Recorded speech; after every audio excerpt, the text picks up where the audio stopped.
Hello नमस्कार सिक्किम क्रोनिकलमा तपाईहरु सबैजनालाई स्वागत छ र हामी तपाईहरुलाई बारम्बार सिक्किमका युवाहरुको हामीले अन्तर्वार्ता लिएर आइरहेका छौं अनि हाम्रो एफर्ट एउटा सानो initiative to understand the point of view of the young Sikkim र आज हामीसँग स्टुडियोमा हुनुहुन्छ मिस्टर तथागत घनश्याम शर्मा र सिक्किमको उहाँ एकजना युवा हुनुहुन्छ र उहाँको बारेमा भन्न पर्दाखेरि उहाँ सस्टेनेबल डेभलपमेन्ट गोल्सको इन्डियन एम्बेसेडर पनि हुनुहुन्छ सिन्स 2019 र भर्खरै मात्र सम्पन्न भएको एसिया Pacific youth sustainable development goals summit 2021 जो इन्डोनेसियामा हेल्ड भएको थियो यसमा पनि उहाँले आफ्नो प्रेजेन्टेसन दिनुभएको छ भर्चुअली र के हो सस्टेनेबल डेभलपमेन्ट गोल अनि युवाहरूले कस्तो अहम भूमिका निर्वाह गर्न सक्छ सस्टेनेबल डेभलपमेन्ट गोललाई अघि बढाउन र इन्भल्भमेन्ट कस्तो हुन्छ युवाहरूको यो बारे कुराकानी गर्नेछौं हामी मिस्टर तथागत घनश्याम शर्मासँग र उहाँ मिस्टर सीएल शर्मा अनि ममता उप्रेतीको छोरा हुनुहुन्छ र तपाईलाई म स्वागत गर्न चाहन्छु नमस्कार Thank you.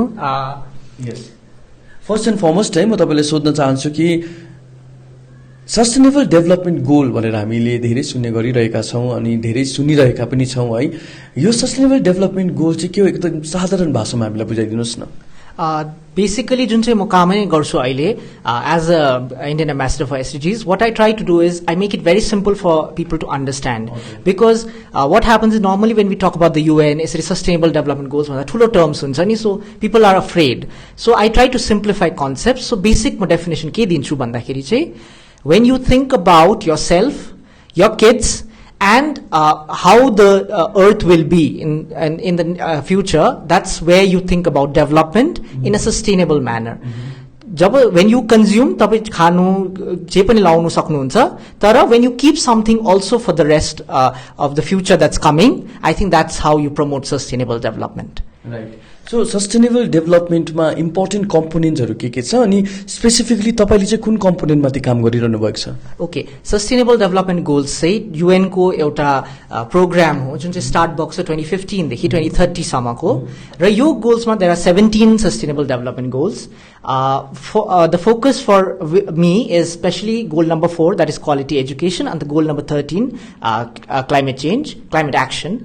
What I focus specially is because I'm a student myself, I feel like I can connect with students very properly. So I try to promote inclusive education, promote the use of SDGs in normal education, and what I've always tried to focus on is कि schools मा पनि हामी नानीहरूलाई सानैदेखि चाहिँ sustainable concepts, how can you become better individuals, how do you support and promote gender equality, issues like this, how can we teach them properly? That's what I'm trying to promote. With regard to climate action, I take part in tree plantation drives. I try to promote such content in my Instagram and Facebook. I also try to spread the idea कि how we as individuals can contribute. कि nobody should think कि म एक्लै हो so I can't. हुन्छ नि even one person can do a lot of things. किन भन्दा तपाईं एकजना स्टार्ट गर्नुस्, there'll be 100 who will connect with you. And that's how we can make the world a better place maybe, and also promote the idea and the universal concept of the goals कि nobody should be left out when you are promoting these goals. The goals itself are universal कि कोही पनि left out चाहिँ नहोस् कहिले पनि, whether it's any gender, a gender spectrum, a sex, or a child or mother, anybody. Nobody should be left out. No country should be left out. So we also try to talk about how the countries which have abundance will give it to the poor countries. Right now, like how we see problems in various countries, maybe the other countries can contribute and help them. Just like how we can help people in our neighborhood. So we know that India has come up with this new education policy, right? So pan-India kurakani garum na. So you have chosen education, quality education and climate action as your subject for the sustainable development goals. Why do you think, I mean, किन चाहिँ तपाईलाई लाग्छ कि it is necessary to address the issue which pertains with education and climate change? अनि education को जब कुराकानी गर्दछौं, do you think that the new reformed education policy in fact could be taken as a step, a new step by the union government in terms of the sustainable development goals? So what do you think, what are the major challenges with the education perspective or the scenarios facing in the state and in the country? I think the new education policy is a very welcome move because I loved what was on paper. We'll have to see how it is getting implemented. It's a good change because what we should focus now is beyond exams and getting jobs. jobs. The future generation will obviously have a huge population, so we cannot cater to jobs for everybody. We must look at ways of education which will make them self-employed, make them self-reliant, and also help them to work innovative. हाम्रो education सिस्टममा अहिले innovation चाहिँ पुरा lack गर्छ नि तपाईको एउटै system छ त्यही किताब त्यही पढाइ जुन चाहिँ तपाईको like what our parents study we are studying the same thing and I don't think that's relevant anymore हैन अगर मलाई इन्ट्रेस्ट छ कि म एउटा स्पोर्ट्स पर्सन हुन्छु भने किन मलाई केमिस्ट्री र फिजिक्स पढाइदिने if I want to become something, a good researcher, why should I be studying, subjects which are of no use to me? Why can't I go into that field at a young age? And we used to doubt the abilities of the youth, but now we can see that the youth are the agents of change. It's, I think, the youth who should lead now, and that's something that will come up with this education policy. Pan India kura gardakiri chai, for Indian government right now to take steps is huge, but implement is very difficult because it's a huge country. But with this new education policy, especially with the degrading of subjects, lessening of work in the younger classes, I think it will help in quality education. What are the challenges you think Indian education system is facing? I think the first challenge that we are facing is we are facing stagnation. हैन हाम्रो एउटा मात्रै system छ कि 10 सम्म पढ त्यहाँदेखि board exam दियो फेरि 12 सम्म पढ बोर्ड इक्जाम दियो कलेज जाऊ हुन्छ मास्टर्स गर there is no road way where students are free to choose. I think that's come very recently where after 10 some of them are going for diploma courses or some of them are just dropping a year to figure out things. I think that is what is more welcome in the system. And the main roadblock is if you keep the system rigid, students, I don't think they can develop their skills or do well in education. So for the last 2 years, the entire dynamics of education has completely changed due to COVID-19 protocols. We see, most of the time online education happening. Do you think we are able to get what we get from the usual studies, going school, or how much online education has impacted the education system of India? I think I personally, since I have not come with online education in my schools, I would not prefer online education for school children. For colleges, there were some courses that were really helpful because with online, what happened was the videos सँगै देखाउन सक्यो. For teachers also, it became convenient because they could teach from their homes. So maybe they were in an easier headspace to teach. But I don't think anything beats the learning that takes place in a classroom. Not necessarily that you have to stay 8 hours in the same room, but I think when you go to school, meet friends, meet teachers away from home, and you are actually putting in a lot of effort for the day. Online मा तपाईको के हुन्छ भन्दा you can attend it from your bed, so you might not even make an effort to look good because you're not even turning on the video. Whereas when you go to school, you're learning skills on how to present yourself, how to talk, because in online that's very less interaction, pura kamti huncha. And I feel online education is not something that we can use as an alternative. It could be as a helpful guide, it could be something that could help the present system, but I don't think we can totally switch to online because as we are social beings as humans, so I don't think without human interaction we can learn properly. Exactly. So let's talk something on climate action. So let's focus our debate or discussion on the Eastern Himalayas. So what do you think, what are the pertinent problems in terms of climate change or in terms of several other biodiversity issues Eastern Himalayas, including the state of Sikkim, is facing? Okay, especially let's take a focus on the northeastern part of our country, taking Sikkim also into consideration. I think what we are trying to do is we are trying to emulate what is being done in the mainland India, which we do not need to do. We are already a higher society because we have empowered women. The amount of discrimination that happens in women in Sikkim is very less compared to the mainland India. What we are seeing in northeast is we see a lot of diversity, for which we need to tackle that problem that everybody needs to come in the same page. So firstly, we need to promote communal harmony. Second is when we are looking at infrastructure development, since this is a bio hotspot, we cannot go in the pace which a UP or a Madhya Pradesh can do. We have to take into consideration that we have a lovely environment here. We have the mountains with us. We have bird species, butterflies, so many things here. So I feel like we need to look at nature simultaneously, like how we saw the cleanest village in Meghalaya. I think that's one very prominent example of how sustainably you can develop a society. Another issue that we face is transportation. We have very less airports, so we cannot have quick transport. Railways still not developed very properly. Sikkim is yet to receive a railway station. It's been 75 years of independence, I think. And also the other thing is like how we have roadblocks. The monsoon sets in and our roads are closed. I think that's something that we need to look into if we really want to develop properly the whole region. Exactly. So tell us, what kind of role the younger generation or the youth of today can play in propagating this idea of sustainable development goal. And you are a young, Sikkimese. So tell us, why there is a need for more, generating this idea. I think I have seen a lot of youth coming up because I've seen a lot of projects that are taken up by youth for, like I'll give you the Himalayan cleanup, the startup of Voyage, it's done by a youth. I think what I'd say is here why we need it most is because when you have the facility, when you are living in such a good climate, the weather conditions are very good here. You don't face the heat or a normal Delhiite would face. So I think what we need to understand is we have got a gift from nature. Why not utilize it properly? For the youth, sustainable concept becomes even more important because our parents, they could not establish themselves first. They were not out of the cocoons or wombs because they didn't have much access to internet, the media, the way we have, the access to information the way we have. So when you know something, why not implement it?